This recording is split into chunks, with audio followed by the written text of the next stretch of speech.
ლურჯი მონასტრის წმინდა ანდრია პირველწოდებულის სახელობის ტაძრის მღვდელმსახური თბილისის სასულიერო აკადემიისა და სემინარიის ბიბლიისტიკის კათედრის გამგე დეკანოზი გიორგი გუგუშვილი შემოგვიერთდა. მამა გიორგი, გილოცავთ დღევანდელ დღეს, ულოცავთ სრულიად საქართველოს ამ მეტად მნიშვნელოვან დღეს.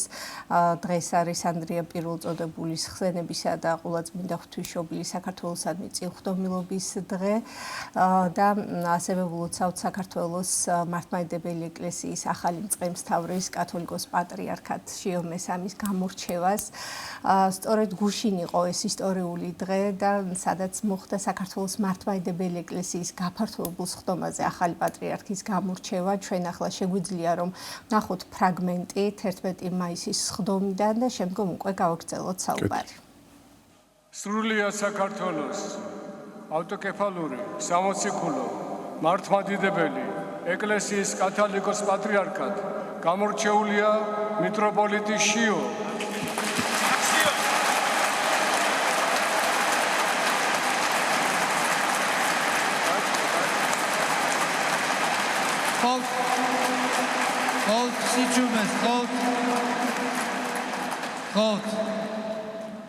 ყოვლად სამღვდელო და მაღალ ყოვლად სამღვდელო მეუფენო ძვირფასო დელეგატებო მიუმართავთ ახლად გამორჩეულ კანდიდატს. თანახმაბრძანდებით დაიდგათ სრულიად საქართველოს კათოლიკოს პატრიარქის, მცხეთა თბილისის მთავარეპისკოპოსის, ბიჭვინთისა და სხუმაფხაზეთის მიტროპოლიტის საპატიო უღელი ღვთისადიდებლად ეკლესიისა და ქართველი ერის საკეთილდღეოდ. ჩემს გამორჩევას სრულიად საქართველოს კათოლიკოს პატრიარქად ვღებულობ მორჩილებით, ღვთის მადლით და სასუებით. ულოცავთ მის მაღალ ყოვლადო სამღვდელოსებას სრულიად საქართველოს კათოლიკოს პატრიარქად არჩევას. აქსიოს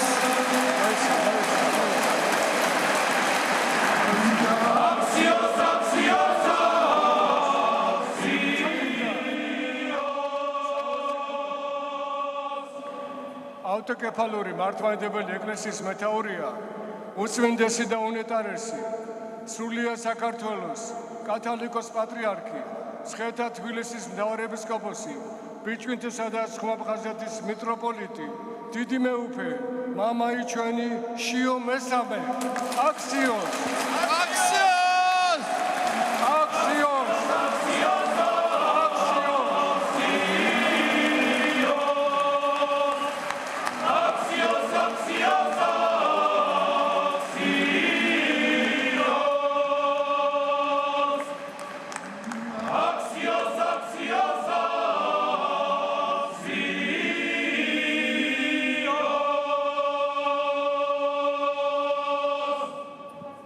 ყოვლად სამღვდელო, ღვთისმთავარნო, პატიოსანო, მამანო, დედანო, ძმანო და დანო. ძნელია ჩემთვის ამ წუთებში გამოვხატო თქვენს წინაშე ჩემი სულიერი განწყობა, ფიქრები, განცდა, რაც თან ახლავს იმ არჩევანს, რომელმაც წილად მარგუნა დიდი პატივიც და მძიმე ჯვარიც. უპირველესად მადლობას ვწირავ მაღალ ღმერთს ამ დიდი წყალობისთვის, რომელიც მოიღო ჩემს უღირსებაზე. მადლობა ყოლაწმინდა ღვთისმშობელს, მართლმადიდებელი ეკლესიის წმინდათა დას,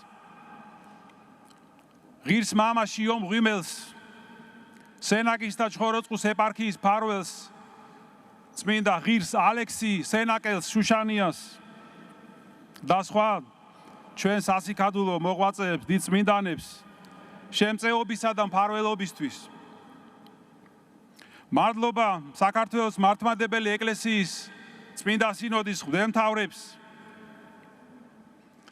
ჩემდამი გამოჩენილი ესოდენ დიდი ნდობისთვის თითოეულ ადამიანს ვინც დაუღალავად იღვაწა დღევანდელი კრების ღირსეულად წარმართვისთვის კრების ყველა დელეგატს და სტუმარს განსაკუთრებული მადლობა ქართველ ხალხს სიყვარულისთვის, ლოცვისა და თანადგომისთვის. ასევე მინდა მადლობა გადაუხადო სენაკის და ჩხოროწყუს ეპარქიის სამღვდელოებას და მრევლს გამოვლენილი სიყვარულისთვის და მათთან ერთად ღვთისა და ეკლესიის სამსახურში გატარებული წლებისთვის. დიდი მადლია და წყალობა ღვთისა და ამავდროულად მძიმეა მწყემსთავრობის ჯვარი და პასუხისმგებლობა.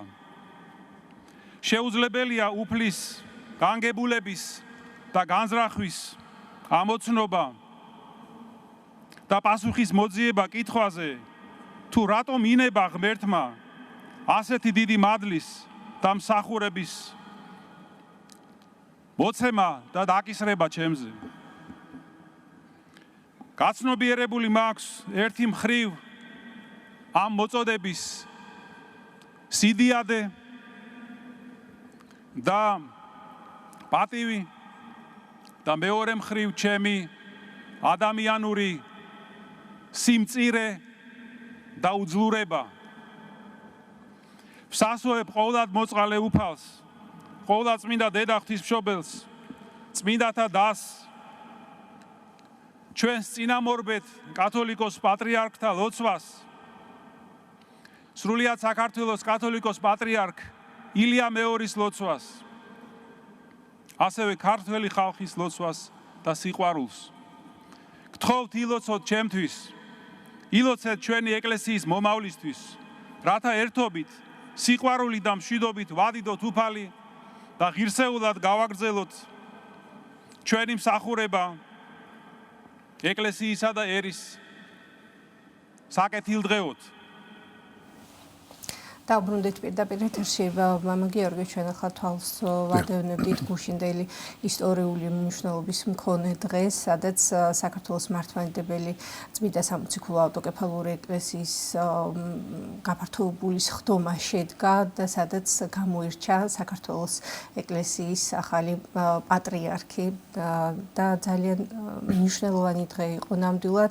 დღეს არის მისი ინტრონიზაციის დღე და მამა გიორგი, თქვენ გუშინ ბრძანდებოდით ესწრებოდით ამ გაფართოებულ სხდომას, ორივე სიტყვით ამის შესახებ რომ გითხრათ და შემდგომ უკვე განმარტოთ თუ რას ნიშნავს საქართველოსთვის სულიერ თვალსაზრისით ახალი მწყემსთავრის გამორჩევა და ზოგადად ინტრონიზაცია რა მნიშვნელობას ატარებს. ქრისტე ახთქა. ჭეშმარიტად ახსნა. მოგილოცავთ თქვენ ტელევიზიის, ჩვენი ტელევიზიის ერთგულ მაყურებელს და სრულიად საქართველოს დღევანდელ დღეს. დღეს არის წმინდა ანდრია პირველწოდებული საქართველოში შემობრძანების, ასევე საქართველოს ყოვლადწმინდა ღვთისმშობლისადმი მიკუთვნებულობის და ასევე საქართველოს დაქრუებული საყდრის მცხათათფილისის მთავარეპისკოპოსის, ასევე ბეჭდვითის და ცხუმ აფხაზის მეტროპოლიტის ინტრონიზაციის დღე არის. ინტრონიზაცია აღსაყდრება უფრო მართებული იქნება. ერთი და იგივე არსით დღე არის და მოგილოცავთ. გუშინ იყო მართლაც საოცრად ამაღლებული დღე, რომ მთელი ეს უამრავი ადამიანი, ესეთი გაფართოებული კრება,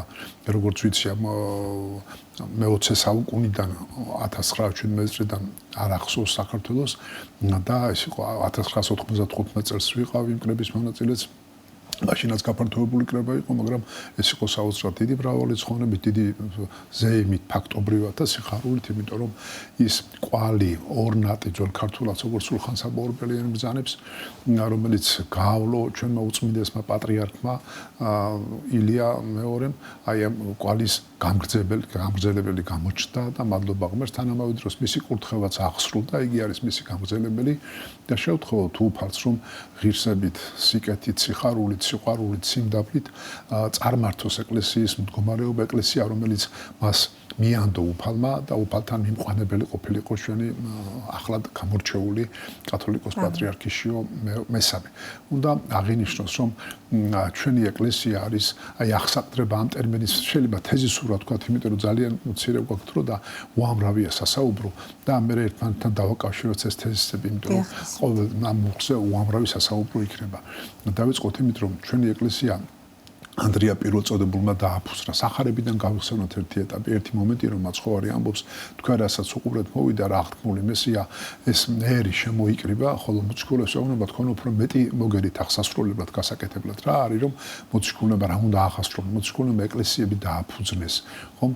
მოციქული არის ეკლესიის დამფუძნებელი, ხოლო კათოლიკოს პატრიარქი ან მაღალი მღვდელმთავარი იერარქიის არის დაფუძნებული მოციქულთა მიერ დაფუძნებული ეკლესიის წარმმართველი და უფალთან მიმყვანებელი. ეს არის უდიდესი მისია, უდიდესი ჯვარი, რომელიც გუშინ იტვირთა კათოლიკოს პატრიარქმა მეუფე შიომ. ახლა ერთსაც მოგახსენებთ, რომ აი საქართველოს ეკლესიას სამი ეტაპად შეიძლება გაიყოს, როცა მე-4 საუკუნიდან წყემსთავრის სახელწოდება არის მთავარეპისკოპოსი, მე-5 საუკუნიდან არის უკვე კათოლიკოსი, ხოლო მე-11 საუკუნიდან კათოლიკოს პატრიარქი. წყვეტილი იყო, როდესაც 1811 წლიდან ბოლო კათოლიკოს პატრიარქი გაიწვიეს ანტონ მეორე და საქართველოში ეგზარქოსის მმართველობა დაწესდა და 1917 წელს აღდგა საქართველოს ეკლესიის ავტოკეფალია. ავტოკეფალიის აღდგენის მე-20 საუკუნიდან პირველი კათოლიკოს პატრიარქი კირიონი წმინდა ამბროსი, ლეონიდე ოქროპირიძე, ამბროსი ხელაია, ქრისტეფორე კალისტრატე ცინცაძე, მელქისედეკი, ეფრემი, დავითი, ილია და ეს მე-10 კათოლიკოს პატრიარქი 1917 წლიდან. ამას რატომ მოგახსენებთ, რომ აღსაყდრება და ამ ტერმინის დიდი მნიშვნელობა და ეტიმოლოგია ბევრ რამეს მიანიშნებს. აი თქვენ ბრძანეთ ინტრონიზაცია, აღსაყდრება რას გულისხმობს. გუშინაც სადღაც მოვყარი აღარ მახსოვს, ძალიან საინტერესო იყო და მინდა განმოვცვე ეს აზრი, რომ უფალს ყავს დასნი ანგელოსთანი, 9 დასია ანგელოზებისა, უმაღლესი სამეული ეს არის სერაფიმი, ქერუბიმი, საყდანი. მეორე სამეულია ძალნი, უფლებანი, ხელმწიფებანი, მთავრობანი, მთავარანგელოზნი, ანგელოზი. ყველა ადამიანს თავის მფარველი ანგელოზი ყავს. მთავარანგელოზი არის მფარველი ყოვლადწმინდა ღვთისმშობელისა. გაბრიელ მთავარანგელოზი. მთავარანგელოზი მიქაელი არის ზეციურ მხედრობათა წინამძღვარი. ნახეთ რა საინტერესოა, ყველა დას ანგელოზისას თავისი ფუნქცია აქვს, აღმატებული ფუნქციები. საყდარნი ეს არის აი პირდაპირ აღსაყდრება, ამას მიანიშნებს, რომ საყდარნი პირდაპირ მფარველობენ ეკლესიის წინამძღვარს, ქვეყნის ეკლესიის მეთაურს, რომ უფალთან მიიყვანოს მართებულად ქვეყანა და მასზე მიდობილი სამწყსო. აი აღსაყდრება ამის მიმანიშნებელია. მაგრამ ამასაც გეტყვით, რომ შეიძლება ზოგიერთმა თქვას, რომ ეს რაღაც დამთხოვა მოხდა, რომ ანდრია პირველწოდებულის ხსენებას მოციქულთა მიერ დაფუძნებული ეკლესიის აი ამ დამთხოვა არ ხდება ეკლესიაში, ღვთისგანგებით ხდება ეს ყოველივე და ფორმულირება, საეკლესიო ფორმულირება ამ ტერმინისა ღვთისგანგება ასე მოიაზრება. ღვთისგანგება ეს არის უფლის, ძალის, სიბრძნის და სახიარების გამოწყვეტილი მოქმედება, რომელიც ყველა კეთილ წამოწყებას, წყალობას უყობს, წარმართავს და შეეწევა. ნახეთ, აღსაყდრებულ მთავარს, მამათ მთავარს შეეწევა უფალი, მას დიდი მადლმოსილება მიეცემა უფლისაგან და მას მიეცემა მჭრეტელობითი, მიეცემა აი დიდი ჯვარის მჭვირთველია. შეიძლება დიდი მოწამეობაც კი ყოფილა შემთხვევები დაითმინოს წყემსთავარმა, უზარმაზარია ეს ფუნქცია და შევთხოვოთ ანდრია პირველწოდებულს, დიდ მოციქულს, რომ შეეწიოს ჩვენს ახლად გამორჩეულ კათოლიკოს პატრიარქს. უნდა გითხრათ, რომ საქართველოს ეს მესამე ვამბობთ თანმიმდევრობაში პირველი შიო კათოლიკოს პატრიარქი მე-14 საუკუნეში მოღვაწეობდა. იგი იყო 1356-1364 წლებში. მეორე კათოლიკოს პატრიარქი შიო გახდათ მე-15 საუკუნის მოღვაწე 1419-1453 ან 47 წლები. ამას იმიტომ მოგახსენებთ, რომ აი მალევე კათოლიკოს პატრიარქის შემდეგ ისე მოხდა, რომ გიორგი მერვე იყო საქართველოს ის ბოლო გაერთიანებული სამეფოს ბოლო მეფე, რომლის როცა საქართველოს სამეფოებად დაიყო. შევთხოვოთ უფალს, შიო მესამის კათოლიკოს პატრიარქის დროს მოხდეს ამ განყოფილი დანაწევრებული ჩვენი ქვეყნის კვლავ გაერთიანება და ამავე დროს მოხდეს ქართველი ადამიანის გაერთიანება თავის თავში ამის ხშირად მიყვარს ხოლმე რომ კაცი გაერთიანდეს თავის ფიქრით, თავის საქმით და უფალთან გაერთიანდეს თავისი საქმიანობით, გაერთიანდეს თავის უფალთან, გაერთიანდეს მოყვასთან და ჩვენი ქვეყანა დაგვეხმარება ღმერთი ამის შემდეგ რომ გაგვიერთიანდეს და შევთხოვოთ უფალს რომ აი ეს ძიმე უღელი, ძიმე ტვირთი რომელიც გუშინ მეუფე მიტვირთა სრულიად საქართველოს კათოლიკოს პატრიარქმა მეუფე შიომ რომ აი მშვიდობით და სიძლიერით თავის სიმტკიცით, თავის ერთგულებით ატარებინოს. როგორც წესი კიდე ამასაც გეტყვით რომ საქართველოს ეკლესიის მწყემსთავარს ესე ეწოდებოდა მცხეთის საყდრისა და სრულიად საქართველოს მწყემსი, მცხეთის საყდარი. მცხეთის საყდარი პირველი საეკლესიო კრებაზე 1917 წელს სწორედ ესე იყო, ხოლო შემდგომ უკვე თბილისისა და მცხეთა თბილისის მთავარ ეპისკოპოსი ესე ეწოდებოდა. თუმცა კი ადრიდან იყო მცხეთის საყდარი და საყდართან დაკავშირებით აი ეს აღსაყდრება სწორედ აქედან მოდის ამ ტერმინის ეტიმოლოგია საყდრიდან. თუმცა კი ძველ ქართულად საყდარი ტაძარს ნიშნავდა ეკლესიას დღეს რომ ესე უწოდებთ, მაგრამ ეს არ არის ხილული მეუფება, ეს არის ზეციური უფლის მიერ მიცემული მადლის მქონე აღჭურვილი წყემსთავრის სულიერი წინამძღოლობა, სულიერი წარმართვა და ღმერთმა კეთილად ამართებიოს და წარამართებიოს ჩვენს ახალ არჩეულ გამორჩეულ კათოლიკოს. ასე ისიც უნდა აღვნიშნოთ, რომ უწმიდესისა და უნიტარესის სრულიად საქართველოს კათოლიკოს პატრიარქის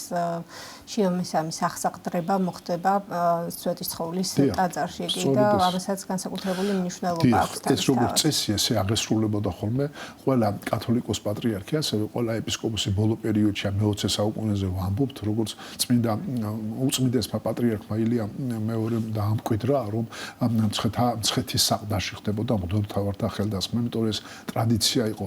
ბარემ ასეც შეიძლება ითქვას, რომ გამოჩნდა ესეთი პერიოდი იყო საქართველოში, რომ აი სამცხერეთ საქართველოს მმართველებმა ათაბაგებმა მოისურვეს ცალკე გამოყოფა, ცალკე პოლიტიკურ ერთეულად შემოყალიბებული იყო და იმჟამინდელი საქართველოს კათოლიკოს პატრიარქი მიმართავს სამხრეთ საქართველოს წყემსთავრებს. თქვენ მცხეთის საყდრის შვილები ხართ, თქვენი გაყოფა არ შეიძლება. ნახეთ, მცხეთის საყდარი არის გამაერთიანებელი საქართველოსი სულიერად ეკლესიური კუთხით და ამავე დროს ეს არის გამაერთიანებელი ქვეყნის მთელ პოლიტიკურადაც გნებავთ, ხო? პოლიტიკურად ბუნებრივია და ბარემ ესე ვთქვათ, რომ ჩვენ საქართველოს ეკლესიის აი ავტოკეფალიის მოპოვების და მომუშაკების შემდეგ, რომელიც ჩვენმა დიდმა მღვდელმთავრებმა, დიდმა საერო მოღვაწეებმა მიაღწიეს 1917 წელს, ამის შემდეგ ხდება საქართველოს დამოუკიდებლობის გამოცხადებაც. ანუ ავტოკეფალიის გამოცხადება ეს არის წინამავალი რაღაც ნაბიჯი, ანუ ეკლესია არის სულიერი წინამძღოლი, რომელიც ხორციელად, ფიზიკურად, მატერიალურად გაერთიანებს ჩვენს ქვეყანას. ახლა ორიოდე სიტყვით მოგახსენებთ, რომ აი ანდრია პირველწოდებულთან დაკავშირებით, რომელიც საქართველოს რატო არის ჩვენთვის ეს დღე განსაკუთრებულად მნიშვნელოვანი, რომ მოციქული ანდრია პირველწოდებულის მიერ არის ჩვენი ეკლესია დაფუძნებული, ჩვენი საყდარი დაფუძნებული და ანდრია იყო სახარებაში რამოდენიმე ადგილაშია წმინდა ანდრია პირველწოდებული.